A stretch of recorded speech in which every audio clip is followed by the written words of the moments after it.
কি ভয়াবহ বিপদ অপেক্ষা করছিল এই বাইকারের জন্য তা ঘুণাক্ষরেও টের পাননি তিনি। প্রতিদিনের মতোই ব্যস্ত সড়কে বাইক চালিয়ে ফিরছিলেন ঘরে।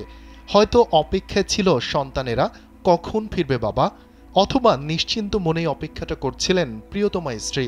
কিন্তু ভাগ্য মানুষকে কোথায় নিয়ে যেতে পারে তা জানা ছিল না তাদের কারোরই। এভাবেই আকস্মিক ৬ লেনের প্রশস্ত মহাসড়ক বিশাল গর্ত তৈরি করে পেটে পুরে নিল ঘরে ফিরতে যাওয়া মানুষটিকে।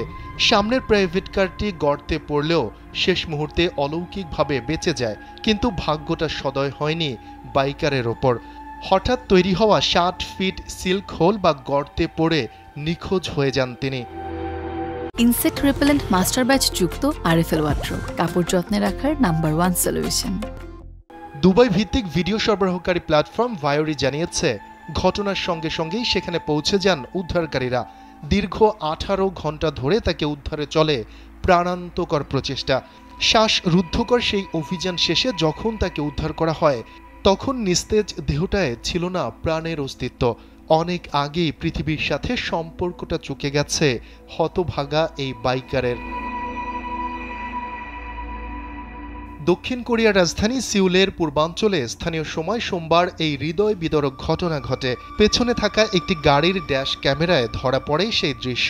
ফুটেজে দেখা যায় যানবাহন স্বাভাবিকভাবেই চলছিল, কিন্তু হঠাৎই সড়কের নিচে ভয়ঙ্কর গর্ত তৈরি হয়।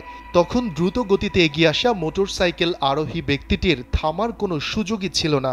তিনি সরাসরি বিশাল গর্তে পড়ে যান। একই দুর্ঘটনায় আরেকটি গাড়িও ক্ষতিগ্রস্ত হয়। এদিকে ভয়াবহ এই সড়ক ধসের কারণ এখনও জানা যায়নি। সিউলের মেয়র ওহ সে-হুন এই মর্মান্তিক দুর্ঘটনার কারণ খুঁজে বের করতে তদন্তের নির্দেশ দিয়েছেন। শফিকুল ইসলাম শান্ত, কালবেলা।